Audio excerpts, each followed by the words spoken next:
आज से मैं आप लोगों के लिए वोकैब स्टार्ट कर रहा हूँ। वोकैबलरी जो होता है वो आप एसएससी के किसी भी एग्ज़ाम में बैठ जाइए, बैंक के किसी भी एग्ज़ाम में बैठ जाइए, आपसे वोकैब पूछता ही है। और वोकैब का बहुत ही बड़ा एक सेक्शन होता है जो एग्ज़ाम में रिज़ल्ट देने के लिए काफ़ी होता है। जैसे कि आप एसएससी का CHSL ले लेंगे, इसमें से कम 12 से 15 के आसपास डायरेक्ट या इनडायरेक्ट वो क्या भी पूछा जाता है, जिसमें idiom phrase, one word substitution, एंटो साइनो ये सब पूछे जाते हैं। ठीक है, तो मैं सब कुछ इंक्लूड करके आपको पढ़ा रहा हूँ। इसमें जो LDC का एग्ज़ाम होगा या CGL का होगा या CPO का एग्ज़ाम होगा, सब में आपको हेल्प करेगा। ठीक है, तो आज से स्टार्ट करते हैं। ये रोज़ाना आपको मिलेगा वीडियो, 10 या 15 मिनट का रहेगा। और हमारा अलग से GK का सेक्शन चल ही रहा है। मैं GK पढ़ा ही रहा हूँ। मेरे पास बोर्ड नहीं है अभी फ़िलहाल, क्योंकि मैथ पढ़ाने के लिए बोर्ड चाहिए और मोबाइल से हो नहीं सकता है स्क्रीन पे। और GS और इंग्लिश तो मैं पढ़ा भी सकता हूँ, लेकिन इंग्लिश मैथ के लिए तो चाहिए बोर्ड। तो मैं जुगाड़ कर रहा हूँ, जब हो जाएगा तो आपको वो भी मिलना शुरू हो जाएगा। मैथ और रीजनिंग मैं साथ में ले लूँगा। तो स्टार्ट करते हैं आज का वोकैब। देखिए, आपको आता है नहीं आता है कोई दिक्कत नहीं है। अगर आता है तो रिवीजन हो जाएगा, नहीं आता है तो आप सीख लेंगे। लेकिन कुछ ज़्यादा दिमाग में मत लीजिएगा कि हाँ मैंने पढ़ा या कुछ भी है। बस एक बार देख लीजिए, सीखिए, बस आगे बढ़िए। और वैसे भी वोकैब जो होता है वो आप जब तक रिवीजन नहीं करेंगे तब तक दिमाग में रहने वाला चीज़ नहीं है। बार बार रिवीजन करना पड़ेगा, तभी जाके दिमाग में रहेगा। तो करें स्टार्ट। सबसे पहला question, no matter. No matter का मतलब क्या होता है? नो मैटर का अर्थ होता है कोई अर्थ नहीं होता है। सबसे पहली बात यह कि नो मैटर का मतलब होता है कोई अर्थ नहीं है, कोई अर्थ नहीं होता है। या ऐसे बोल सकते हैं कि महत्वहीन, जिसको इम्पोर्टेंस नहीं दिया जाता है। इसको एक चीज़ और बोला जाता है, रिगार्डलेस। रिगार्डलेस ऑफ बोल सकते हैं, या इसको ऐसे बोल सकते हैं कि it is of no importance.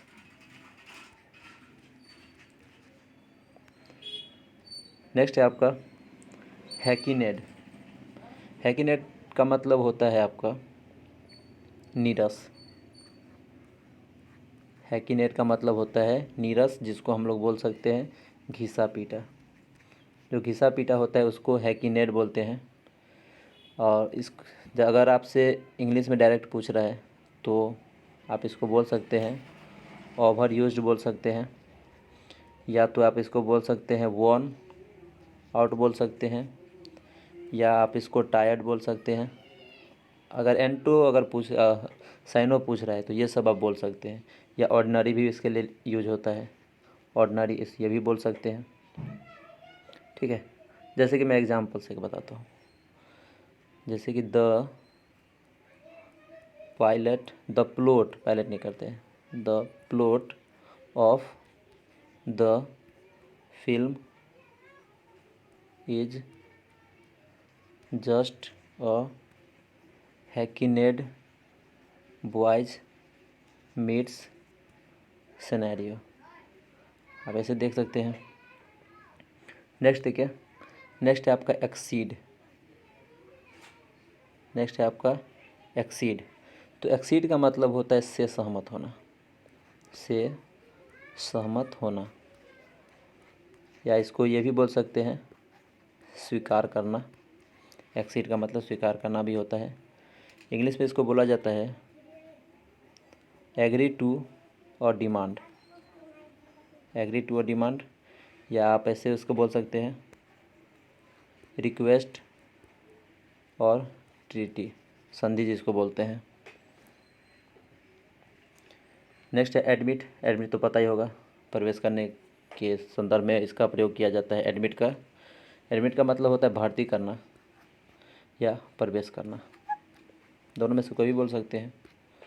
इसका अगर साइनो पूछे तो कन्फेस हो जाएगा इसका साइनो, कन्फेस। या एक्नॉलेज भी बोल सकते हैं। एक्नॉलेज को वैसे रसीद बोला जाता है। जैसे कि आपने कभी बैंक में अगर जमा किया होगा पैसा, ठीक है, तो बैंकर ने आपको एक एक्नॉलेज दिया होगा, यानी कि रसीद काट के दिया होगा कि हाँ आपका पैसा जमा हो गया, उसको हम लोग एक्नॉलेजमेंट बोलते हैं, एक्नॉलेजमेंट बोलते हैं। आप कभी उसको सही से देखिएगा, आपको पता चल जाएगा। नेक्स्ट है सबमिट। सबमिट मतलब क्या होता है? कोई भी चीज़ जमा करना। सबमिट को आप बोल सकते हैं हार मानना या राय देना, इसको भी सबमिट बोलते हैं। इंग्लिश में अगर पूछे तो इसका साइन हो जाएगा गिव इन, या येल्ड बोल सकते हैं, YIELD, येल्ड बोल सकते हैं, या ऐसे बोल सकते हैं टू सजेस्ट। एक सबमिट का मतलब होता है कि किसी चीज़ को अपने पास भी रख लेना, और इस एक सबमिट का मतलब हार मानना भी होता है।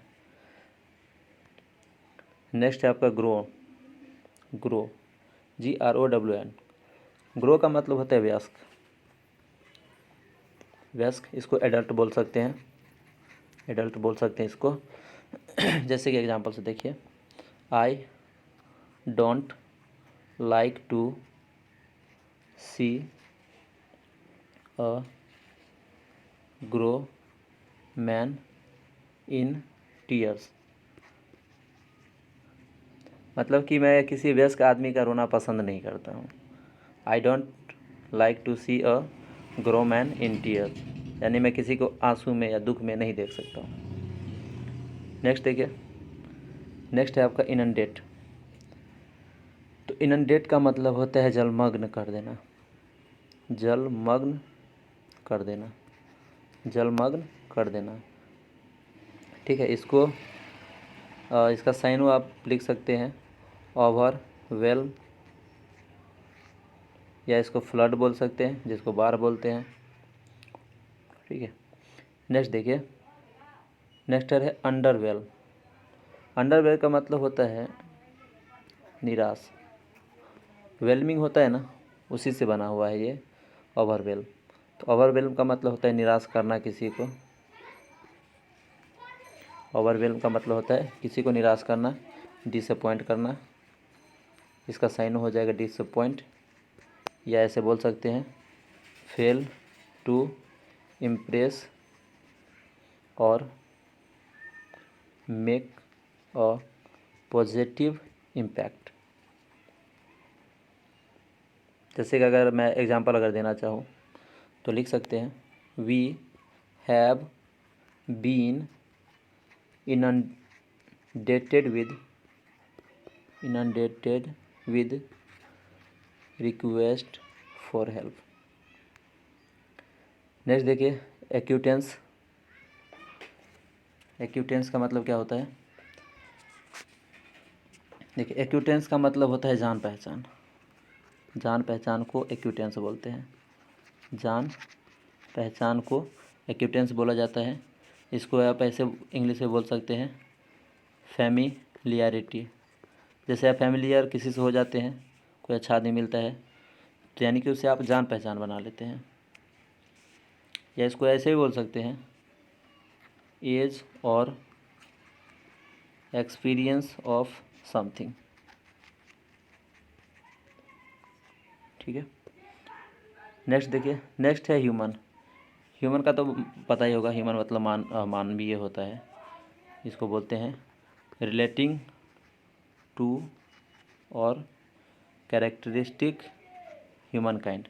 लेकिन आपसे अगर ह्यूमन पूछे, HUMANE, ह्यूमन, ह्यूमन का मतलब होता है दयालु। ह्यूमन का मतलब दयालु होता है। नेक्स्ट है असाइड फ्रॉम। ये एक फ्रेजल वर्ब है, असाइड फ्रॉम।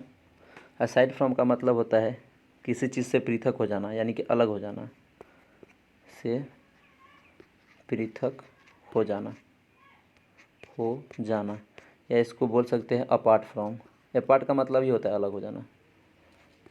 ठीक है, या बिसाइड बोल सकते हैं, किसी चीज़ को छोड़ के साइड में जाना, बिसाइड वो हो गया।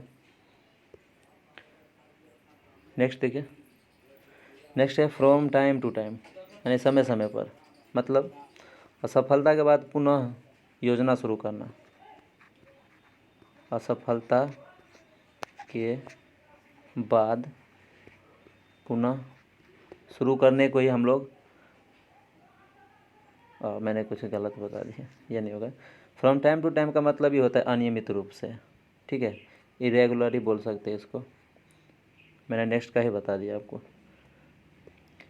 आगे बढ़े, नेक्स्ट है इन काहुत्स विद।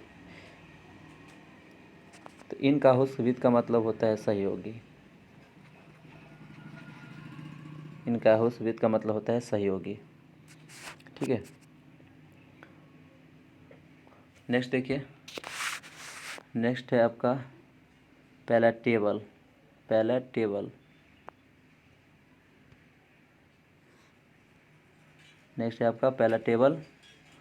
तो पैलेटेबल का मतलब क्या होता है? पैलेटेबल का मतलब होता है स्वादिष्ट। अगर ग्लटन पूछे तो GLUTTON, ग्लटन का मतलब होता है पेटू। जो बहुत खाने वाला होता है उसको ग्लटन बोलते हैं। उसके बाद है आपका सेव, SAUVE, सेव। सेव का मतलब होता है सौम्य, यानी चार्मिंग बोल सकते हैं इसको, जो बहुत ही चमकता हो। चार्मिंग इसका साइन हो सकता है, चार्मिंग, ठीक है। नेक्स्ट है एबोर। एबोर, एबोर का मतलब होता है किसी से घृणा करना, नफरत करना, हेट करना। एक मतलब एक चीज़ और होता है, जैसे वीम होता है, WHIM। वीम मतलब होता है मनमौजी करना, मन मौजी करना, ठीक है। एबोर का मतलब हो गया घृणा करना। ऐसे बोल सकते हैं अगर पूछे तो, रिगार्ड विद डिसगस्ट एंड हैटर्ड, नहीं किसी से घृणा करना, वही मतलब हुआ। नेक्स्ट है आपका फ्रेट। फ्रेट का मतलब क्या होता है? फ्रेट का मतलब होता है झल्लाहट। झल्लाहट, या इसको हम लोग चिंताएँ बोलते हैं। अगर कोई भी आदमी चिंता में रहता है, अगर आप उसको कुछ बोलेंगे तो बहुत ही जल्दी चिड़चिड़ा हो जाता है, तो इसको वरी बोल सकते हैं, वरी, या फील अनईजी बोल सकते हैं, फील अनईजी बोल सकते हैं। नेक्स्ट है आपका एजी। ए से बना हुआ है एजी। एजी का मतलब होता है चिंतित या परेशान। चिंतित या परेशान को एजी बोलते हैं। वैसे पति को आदमी एजी एजी बोलता है, और पति बहुत परेशान रहता है, आप उसे भी समझ सकते हैं। एजी याद रखना एकदम आसान है। एजी एक को इसका अगर साइनो पूछे तो आप इसको लिख सकते हैं टेंस, ठीक है, या नर्वस भी लिख सकते हैं, नर्वस भी लिख सकते हैं, या एक्सीटेबल भी लिख सकते हैं, EXCITABLE, एक्सीटेबल। एक्साइटमेंट नहीं होगा, वो तो अलग चीज़ हो गया, एक्साइटमेंट। नेक्स्ट है आपका मेगालोमेनियक। मेगालोमेनियक क्या होता है? मेगालियोमेनिया का मतलब होता है अहंकारवादी, जिसके अंदर बहुत ही ज़्यादा अहंकार भरा हो। A person who has an obsessive desire for power, conceded या इगोइस्टिक, जिसको खुद पे ही बहुत घमंड हो, अहंकार हो, अहंकार हो, ठीक है, उसको मेगालोमेनियक बोलते हैं। नेक्स्ट है आपका कुछ इडियम फ्रेजेज है, आप उसको भी देख लीजिए। ये थोड़ा कठिन होता है याद करना, लेकिन देखेंगे बार बार तो याद हो जाएगा, कोई ज़्यादा दिक्कत नहीं है। ऐड टू का मतलब होता है कोई भी चीज़ को बढ़ा देना। ऐड मतलब जोड़ना किसी चीज़ में, यानी किसी चीज़ को बढ़ा देना। नेक्स्ट है एक्ट अपॉन। एक्ट करना किसी चीज़ पे, मतलब हो गया वो, यानी किसी चीज़ पे आप एक्ट कर रहे हैं, यानी कि असर डाल रहे हैं। नेक्स्ट है बार्गिन विद। बार्गिन मतलब क्या होता है? किसी के साथ बहस करना कोई चीज़ के लिए, जैसे किसी कोई सब्ज़ी लाने के लिए जाते तो उससे बार्गिन करते हैं ना, तो ऐसे बोल सकते हैं। बार्गिन का मतलब होता है सौदा करना। सौदा में आदमी बार्गिन करता है ना, कोई चीज़ खरीदता है तो बार्गिन मतलब सौदा, और किसी के साथ बार्गिन मतलब बहस बोल सकते हैं। नेक्स्ट है बार्गिन फोर, मतलब कि किसी से बार्गिन कर लिए, किसके लिए? फोर, यानी किसी के लिए, मतलब स्वीकारने के लिए अब तैयार हो गए आप, तो उसको बोल सकते हैं स्वीकारने के लिए तैयार हो जाना, उसको बोलते हैं बार्गेन फोर। नेक्स्ट है बियर आउट या बैकअप। बैकअप का मतलब क्या होता है? बैक और अप, यानी पीछे से समर्थन करना, यानी कि इसका मतलब हो जाएगा समर्थन करना। वैसे बियर विद का मतलब होता है बर्दाश्त करना, ये भी याद रखें। बियर विद का मतलब होता है बर्दाश्त करना। नेक्स्ट है आस्क आफ्टर। नेक्स्ट है आस्क आफ्टर। आस्क आफ्टर का मतलब होता है मांगना। आस्क और किसी और से, आफ्टर मतलब किसी के बाद, यानी किसी भी चीज़ से आप कोई चीज़ पूछ रहे हैं यानी मांग रहे हैं, तो ऐसे बोल सकते हैं आस्क आफ्टर मतलब क्या होगा, किसी से कोई चीज़ मांगना या किसी से कोई चीज़ पूछना, दोनों बोल सकते हैं। नेक्स्ट है अलाउ फॉर। अलाउ मतलब होता है क्या, किसी चीज़ को परमिट कर देना। फॉर मतलब, अलाउ फॉर मतलब होता है ध्यान में लेना। ध्यान में लेना को अलाउ फॉर बोलते हैं। आस्क फॉर, आस्क फॉर मतलब होता है मांगना किसी चीज़ से। आस्क मतलब क्या होता है, मांगना ही होता है ना, पूछना ही होता है ना, तो आस्क फॉर मतलब हो गया मांगना। नेक्स्ट है आस्क इन। आस्क मतलब पूछना और अंदर आने के लिए, तो अंदर आने के लिए पूछना मतलब अंदर किसी को बुलाना, उसको बोलते हैं आस्क इन, अंदर बुलाना। उसके बाद है अलाउ ऑफ। अलाउ ऑफ का मतलब होता है गुंजाइश रखना। गुंजाइश रखना को अलाउ ऑफ बोलते हैं। उसके बाद बियर अप। बियर अप का मतलब होता है हौसला रखना। ठीक है, बियर अप का मतलब होता है हौसला रखना। एक और चीज़ है बी ऑफ।